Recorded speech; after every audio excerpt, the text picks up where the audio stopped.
em nós, Senhor, o teu querer, Pai. Recebe a nossa adoração, Senhor. Amém, Jesus.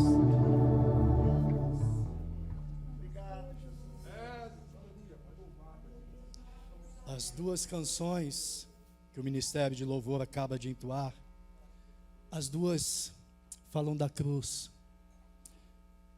Hoje nós intitulamos esse culto como o culto da vitória, quinta da vitória. E algumas pessoas motivadas por esse título, até vêm aqui com bom coração, numa tentativa de encontrar e de buscar essa vitória. Mas a nossa vitória foi como foi cantado lá na cruz. Tinham 3 cruzes, e na cruz do meio saiu um sussurro que disse: Tetelestai, está consumado. Quando ele diz está consumado, não há mais o que fazer. É por isso que ele diz: no mundo até tereis aflições, mas tem bom ânimo, porque eu já venci, e não se vence mais aquilo que já está vencido. Aleluia! A nossa vitória já está conosco. Louvado seja Deus. É por isso que nós viemos aqui só para adorar, adorar e adorar. Tetelestai, está consumado. Aleluia. Os irmãos tenham a bondade de tomarem vossos assentos, abrindo a Bíblia no capítulo 6 do Evangelho que escreveu João. João capítulo 6, nós vamos ler do verso 1 ao verso 13, e é uma leitura um pouquinho extensa, por isso eu pedi aos irmãos para estarem mais confortados e sentados, que diz assim: depois disso, partiu Jesus para o outro lado do mar da Galileia, o que é de Tiberíades, e grande multidão o seguia, porque via os sinais que ele operava sobre os enfermos. E Jesus subiu ao monte e assentou-se ali com os seus discípulos. E a Páscoa, a festa dos judeus, estava próxima. Então Jesus, levantando os olhos e vendo uma grande multidão vinha ter com ele, disse a Filipe: onde compraremos pão para estes comerem? Mas dizia isso para o experimentar, porque ele bem sabia o que havia de fazer. Filipe respondeu-lhe: 200 dinheiros de pão não lhes bastarão para que cada um deles tome um pouco. E um de seus discípulos, André, irmão de Simão Pedro, disse-lhe: está aqui um rapaz que tem 5 pães de cevada e 2 peixinhos. Mas o que é isso para tantos? E disse Jesus: mandai assentar os homens. E havia ali muita relva naquele lugar. Assentaram-se, pois, os homens em número de quase 5.000. E Jesus, tomando os pães e, havendo dado graças, repartiu pelos discípulos, e os discípulos pelos que estavam assentados, e igualmente também os peixes, quanto eles queriam. E, quando estavam saciados, disse aos seus discípulos: recolhei os pedaços que sobejaram, para que nada se perca. Recolheram-nos, pois, e encheram 12 cestos de pedaços dos 5 pães de cevada que sobejaram aos que haviam comido. E a igreja que quiser comigo diz: ô glória! À exceção da ressurreição do Senhor Jesus Cristo, este é o único milagre que é escrito, reportado pelos 4 evangelistas, nenhum outro deles.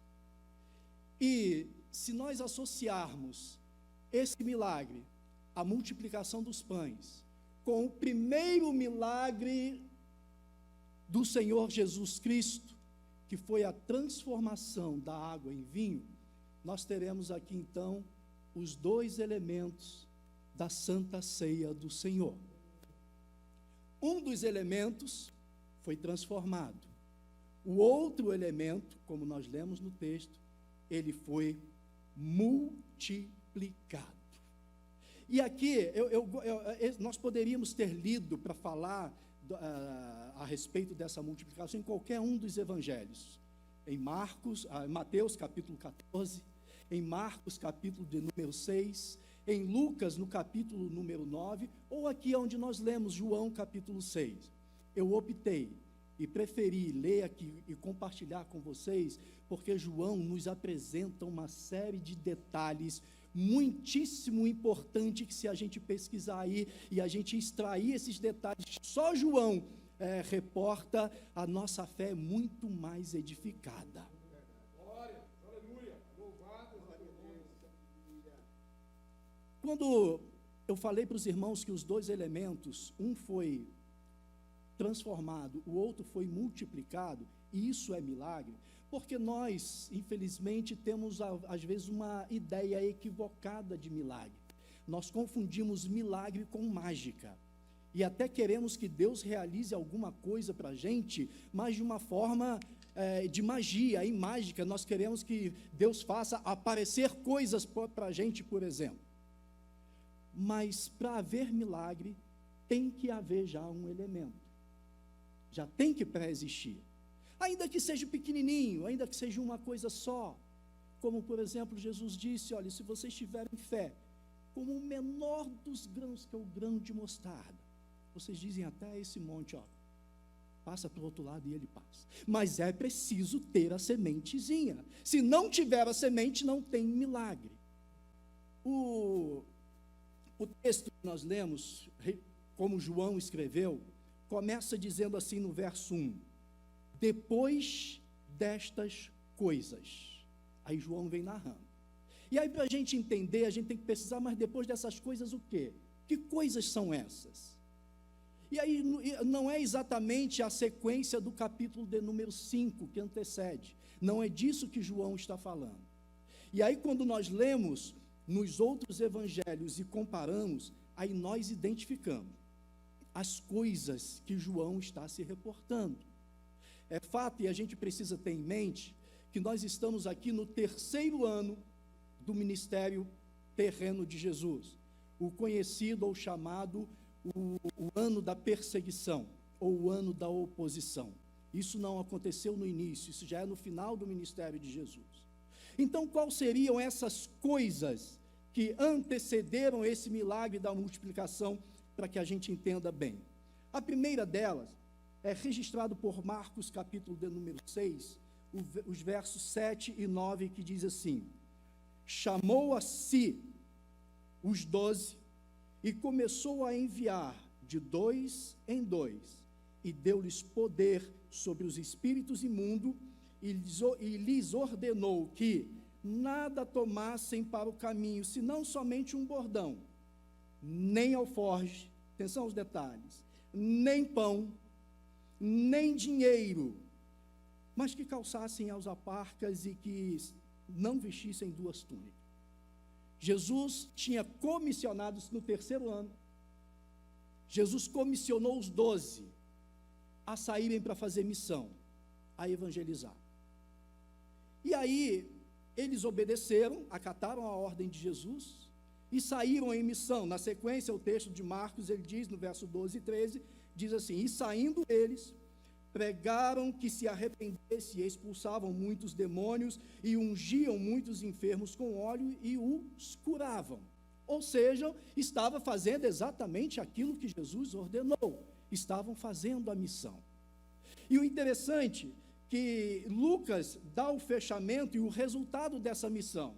Lucas, no capítulo 9, o verso 10, diz: e regressando os apóstolos, ou seja, esses 12, regressando da missão, regressando os 12, os apóstolos, contaram-lhe, ou seja, contaram a Jesus tudo o que tinham feito. E aí Jesus, tomando-os consigo, retirou-se para um lugar deserto, a uma cidade chamada Betsaida. E foi depois que os 12 fizeram a missão, que retornaram e reportaram a Jesus, dizendo o que eles tinham feito, Jesus, vendo que eles estavam cansados daquela missão, resolveu levá-los para um lugar mais a ermo, mais distante, nesse lugar da cidadezinha chamada Betsaida. Mas isso foi uma coisa. Mas o João disse que depois dessas coisas, no plural. E aí qual seria a outra coisa que motivou Jesus a sair da onde ele estava, naquela área lá de Cafarnaum, uma cidade mais populosa, no meio da multidão, e se retirar e ir para um local mais ermo? Foi a morte de João Batista. Isso está explícito no capítulo 14 de Mateus, no versos 10 e 13, que diz assim, falando de Herodes: e Herodes mandou degolar a João no cárcere, e a sua cabeça foi trazida num prato e dada à jovem, e ela levou a sua mãe. E chegaram os seus discípulos, ou seja, discípulos de João, e levaram o corpo e o sepultaram, e foram a anunciá-los a Jesus, ou seja, os discípulos de João foram anunciar a Jesus o ocorrido. E Jesus, ouvindo isto, retirou-se dali num barco para um lugar deserto, apartado. E aí, sabendo o povo, seguiu-o a pé desde a cidade. A gente tem uma noção, pelo menos eu tinha, acredito que alguns irmãos também têm, de que João, o Batista, não conviveu muito com Jesus no seu ministério. Parece que quando Jesus começa o seu ministério, João desaparece. Mas João desaparece porque ele estava encarcerado. João ficou encarcerado, João ficou preso durante quase todo o ministério do Senhor Jesus. E aí, quando Jesus tem essa notícia, que o seu primo, o precursor, aquele que o próprio Jesus disse que não existiu homem maior do que João Batista. Jesus, quando recebe aquela notícia, primeiro, eu acredito que Jesus, como humano que era, Jesus se entristeceu profundamente. E essa tristeza de Jesus já era suficiente para ele sair do meio da multidão e ir para um lugar deserto. Mas eu entendo também que outra questão sobre a morte de João Batista, que fez com que Jesus saísse e procurasse um lugar mais ermo, é porque Jesus teve uma cautela, Jesus tinha a onisciência, e Jesus sabia. Aliás, o povo esperava que com aquela notícia, Jesus criasse assim uma espécie de motim contra o governo. Porque João Batista era muito querido, João Batista era considerado o profeta. Então, se o Senhor Jesus anunciasse para as pessoas e fizesse, aquela coisa meio esquerdista e botando o povo contra o governo de Herodes, haveria uma revolução mesmo, provavelmente até uma revolução armada, e aí aconteceria provavelmente a vitória dessa facção liderada por Jesus, e aí no final da história o povo aclamaria Jesus como o rei dos judeus. E Jesus sabia disso. E Jesus falou: não é assim não, peraí.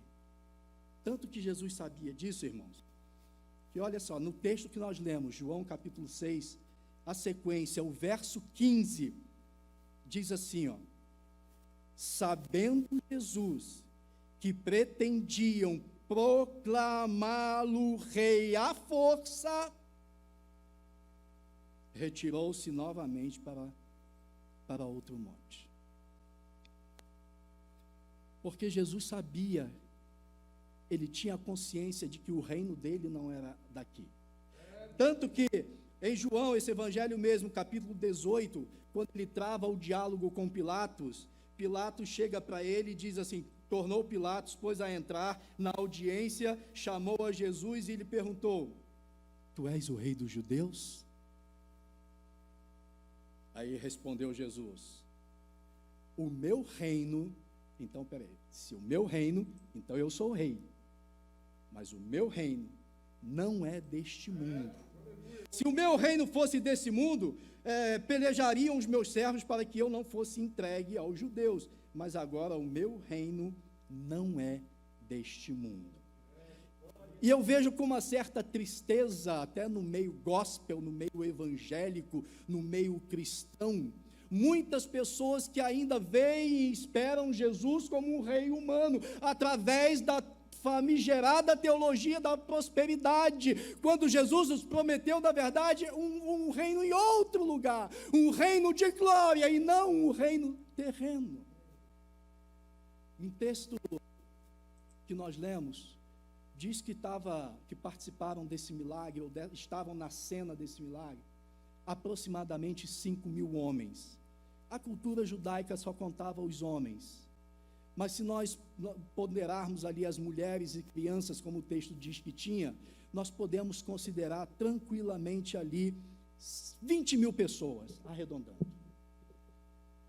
E 20.000 pessoas judeus. E aí João vai trazendo uns detalhes, irmãos, que quando a gente consegue pegar, a gente fica até intrigado. Imagina, cerca de 20.000 judeus. E João, no verso 4 do texto que nós lemos, João nos traz uma preciosidade. João diz assim, ó: e a Páscoa, a festa dos judeus, estava próxima. Se nós compararmos a Páscoa, a festa dos judeus, estava próxima, se nós compararmos com outros textos que falam semelhante mesmo, a mesma coisa, nós vamos entender que, na verdade, já estávamos na semana da Páscoa, já estávamos naqueles 7 dias que antecedem a Páscoa. É disso que João está dizendo, quando ele diz que a Páscoa, a festa dos judeus, estava próxima. Ele diz, então, já estamos na semana da Páscoa. E os 20.000 pessoas que estavam lá eram judeus. E se eram judeus, conheciam a Torá. Se conheciam a Torá, eles conheciam o que estava escrito em Êxodo capítulo 12, versos 14 e 15, que diz a respeito da Páscoa: e este dia vos será por memória, e celebrar-o-ei por festa ao Senhor, a Páscoa. Nas vossas gerações celebrarei por estatuto perpétuo. Atenção, 7 dias comereis pães. Ao primeiro dia tirareis o fermento da vossa casa, porque qualquer que comer pão levedado, desde o primeiro até o 7º dia, essa alma será cortada de Israel. Agora atenção, se nós estamos na semana da Páscoa, e se a dieta alimentar da semana da Páscoa era pães, a única coisa que não podia faltar no meio daquela multidão era... Nós estamos à véspera do arrebatamento. Estou sozinho nessa? E a única coisa que não pode nos faltar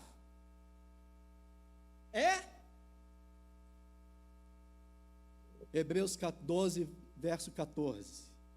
Mas segui a paz com todos.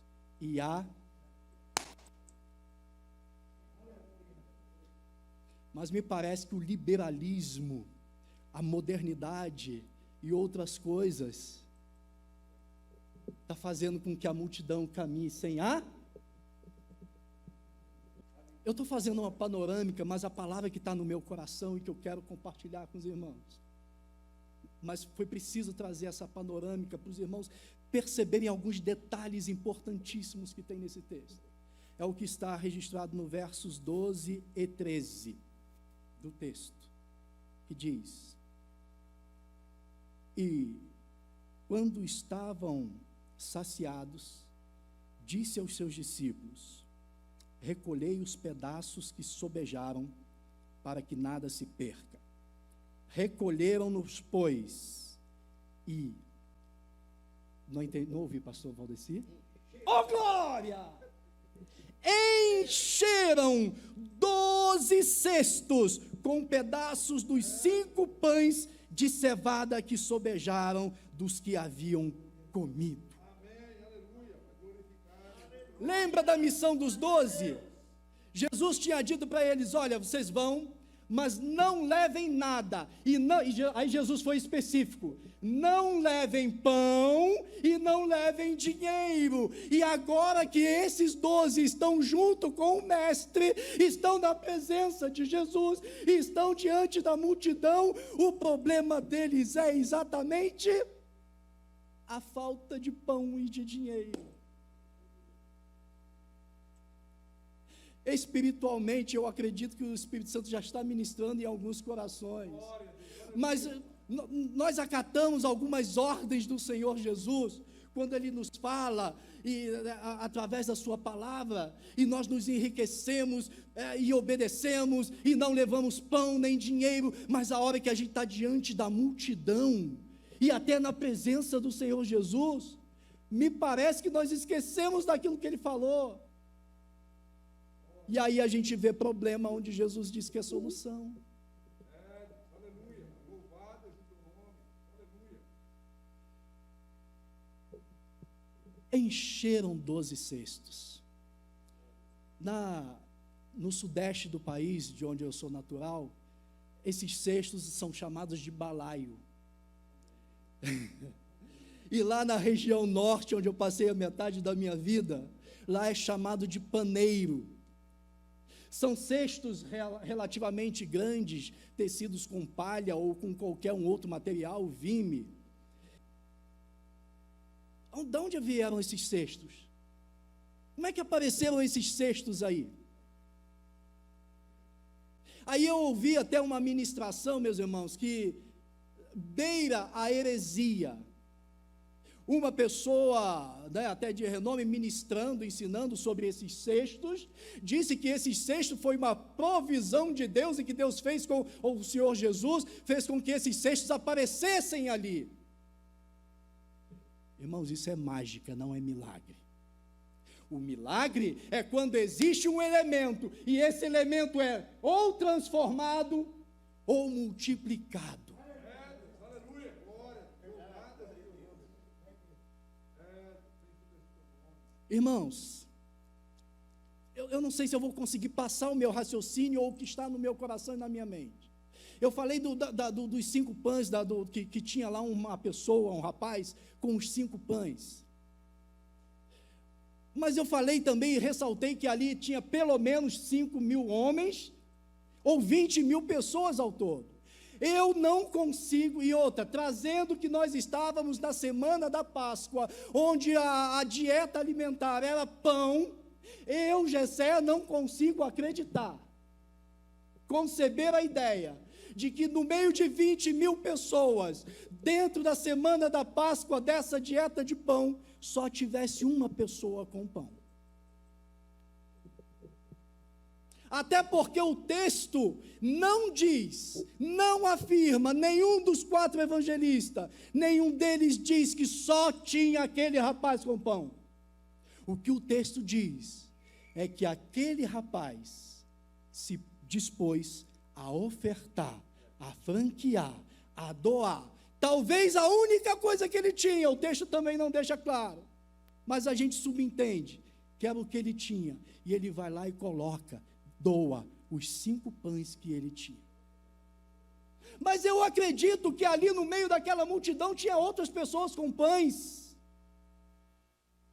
Talvez não seja o que os irmãos gostariam de ouvir, não sei se os irmãos vieram com o coração para receber uma outra coisa, mas é o que o Espírito Santo ministrou primeiro a mim. E me autorizou a compartilhar esse mesmo pensamento e sentimento com a igreja, da qual eu faço parte. Eu sou célula deste corpo. Glória a Deus. Aleluia. Louvado seja o teu nome. Santo seja o teu nome. Aleluia. Assim como eu não acredito que só tinha uma pessoa lá com os pães, eu acredito, pastores, que não tinha só 12 cestos lá. Eu acredito que no meio daquela multidão deveria haver, inclusive, centenas de cestos. Mas só 12 resolveram apresentar e levar esses cestos ao Senhor.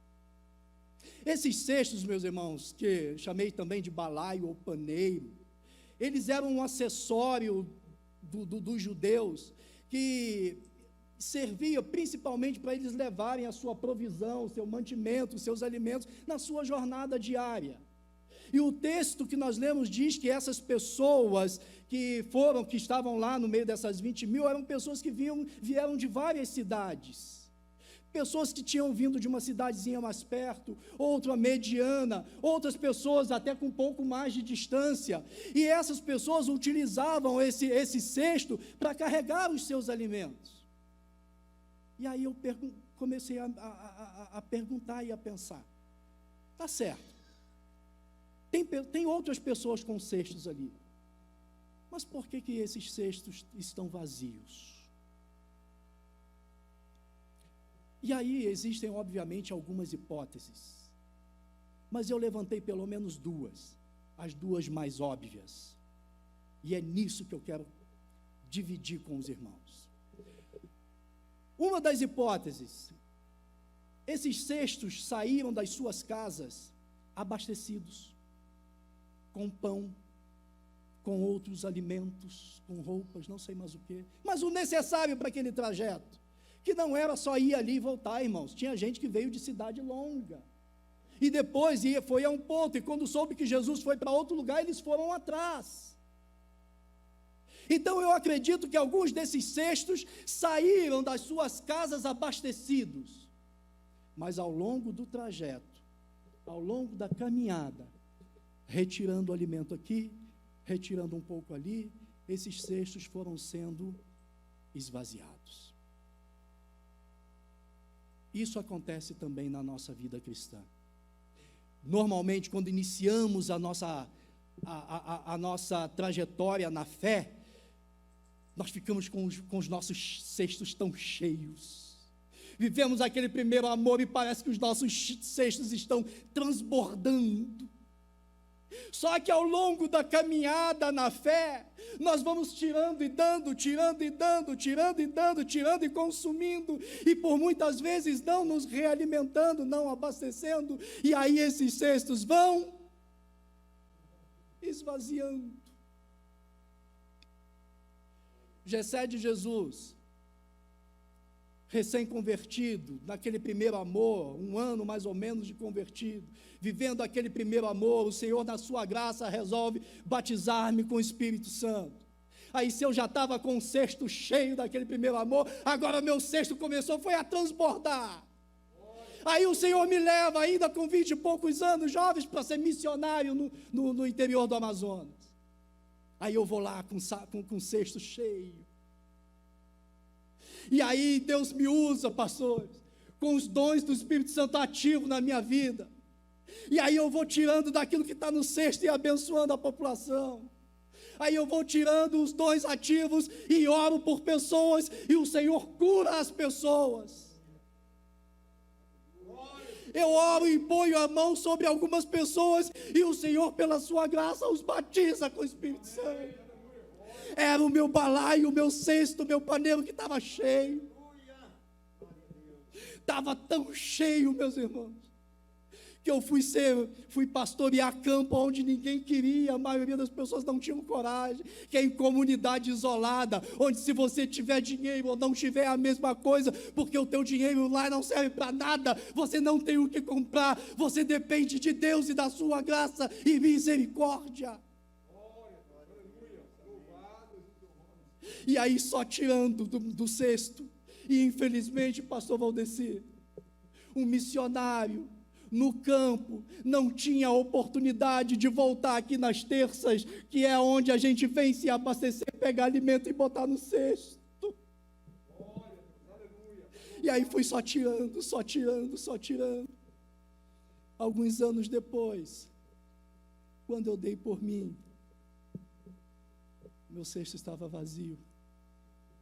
Não dá glória a Deus não, tá? Por favor.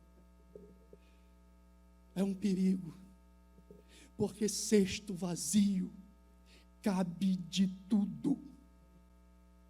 Em cesto vazio entra qualquer coisa, pastor.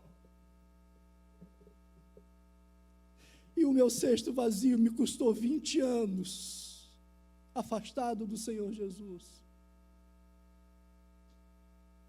Por sua graça e misericórdia, Certo dia ele deixou que uma migalha caísse da mesa de alguém, e aquela migalha de pão celestial me alimentou, e ele teve misericórdia da minha vida, e eu estou aqui para a glória do Senhor. A outra hipótese, para que esses cestos estivessem vazios ali, é que eles tenham saído de casa mesmo já vazios. Pessoas que saíram com cestos vazios, na esperança, na expectativa, de que ao meio do caminho conseguisse alguma provisão. Inclusive na cultura amazonense é assim, irmãos. Lá não tem despensa, lá não tem como se armazenar os alimentos. Lá a provisão do dia é conquistada no esforço do próprio dia. E muitas vezes aquela saída, a tentativa que você sai com o cesto vazio, tentando prover alguma coisa, nem sempre logramos êxito e voltamos com o cesto vazio. Isso também me reporta e me leva a uma situação espiritual de hoje, onde eu percebo que muitas pessoas saem com seus cestos espirituais vazios, e sai atrás da multidão, sai caminhando por aí. Aí vão para as campanhas buscar a provisão nessas igrejas que vivem de campanha em campanha. Ou quando não é isso, vão atrás desses objetos de contato, ou seja, a rosa, o manto, o lenço, a toalhinha, e seja mais lá o que for ungido. E na maioria dos casos, ou até mesmo as pessoas que vão à busca desse pão espiritual para colocar no seu cesto, vão de igreja em igreja, ficam pulando de galho em galho, e na maioria das vezes essas pessoas continuam com os seus cestos. Eu tenho uma preocupação particular nesse âmbito, com filhos de crente. Eu falo isso porque eu fui um. Porque o filho de crente não é crentinho. Enquanto o filho de crente não tem uma experiência real, individual com o Senhor Jesus, ele não é salvo. O cesto dele está vazio. Esses filhos de crente estão sempre no meio da multidão, mas os cestos estão vazios. Eu não vou entrar na seara de outros departamentos, mas nós poderíamos falar desses cestos vazios não só na vida espiritual, mas, por exemplo, na vida conjugal, no casamento. Quantos casamentos aí começam, e normalmente é assim, os casamentos começam com os cestos, mas aí vai passando o tempo, e aí vai vindo o convívio, vai passando os dias, vai havendo conflito, e aí os cestos vão...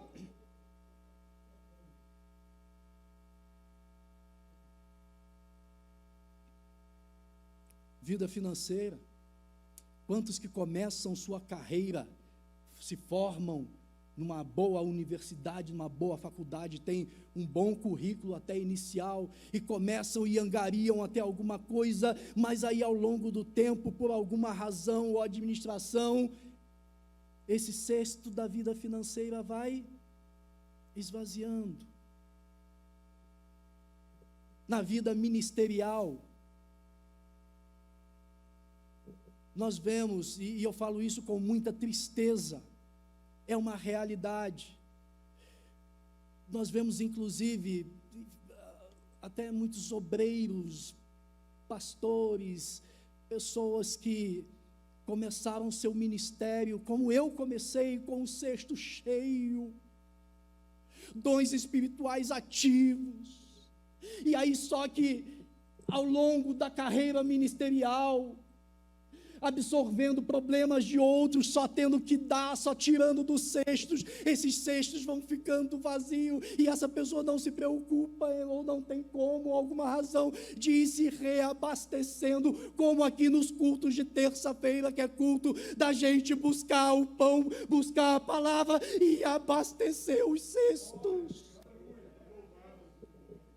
Em cultos de domingo, irmãos, é muito bom, é bonito, é gostoso, o Senhor derrama a sua graça, mas é um culto evangelístico, não é o local ideal para a gente vir abastecer os cestos. Ali é para a gente dar aquilo que já está no cesto espiritual. A gente busca, é no culto de ensino, nos cultos de ensinamento, nos departamentos de ensinamento, nas escolas bíblicas, nas escolas dominicais, nos congressos e essas coisas. Mas infelizmente tem crente que prefere só vir aos domingos, e aí essas pessoas provavelmente estão com os seus cestos. O que está faltando no teu cesto? Precisa me dizer não, mas faz uma reflexão rápida aí, você e Deus. Eu tenho uma boa notícia hoje. Eu tenho uma boa notícia aqui para nós hoje. E a boa notícia eu comecei a dizer para os irmãos. Eu não tinha muita coisa a oferecer, mas os 5 pãezinhos que eu tinha, eu ofereci ao Senhor para trazer essa ministração na noite de hoje. E eu tenho convicção de que esse Senhor, através do seu Espírito Santo, está pegando essa palavra que é simples, é só 5 pãezinhos, mas Ele está multiplicando e repartindo no coração de várias pessoas. E agora a melhor notícia. Eu disse para vocês que lá tinha 12 cestos, ou seja, o Senhor encheu, o resultado do milagre encheu 12 cestos, mas só encheu 12 cestos, porque só foi apresentado 12 cestos. Se tivessem apresentado 120, seriam 120 cestos cheios. Se tivessem apresentado 1.200, seriam 1.200 cestos cheios. E o Senhor quer nesta noite encher os nossos cestos.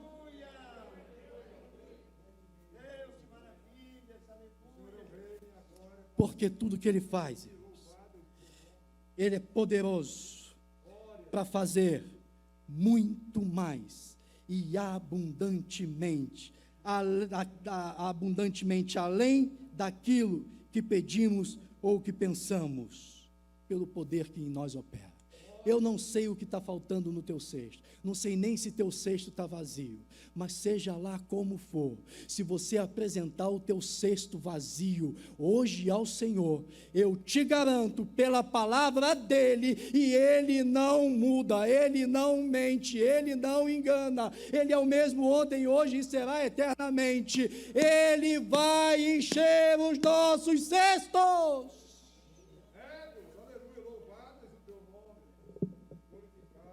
Pai Santo, Pai bendito, Pai de amor, o Senhor sabe que o que tinha no meu cesto eram esses 5 pãezinhos, e eu entreguei nas Tuas mãos, Senhor, porque eu sei o quanto é ruim, difícil e perigoso andarmos com os cestos vazios. Eu sofri na pele, Senhor, inclusive corri o risco de ir para o inferno, perder a minha salvação, por caminhar com o cesto vazio. E eu não quero, Senhor, que experiência semelhante aconteça na vida de nenhum desses meus irmãos, de nenhum desses que estão aqui presencialmente nessa reunião, e também nesses que assistem, ou online, ou que vão assistir de alguma forma esse arquivo. Pai, o que eu estou te pedindo, e eu tenho certeza que pela Tua graça e misericórdia o Senhor vai fazer, é pegar esses 5 pãezinhos e encher os cestos desse meu irmão e dessa minha irmã que está apresentando ao Senhor agora o seu cesto vazio. Pai, faz isso pela Tua graça, pela Tua bondade, e glorifica o Teu nome.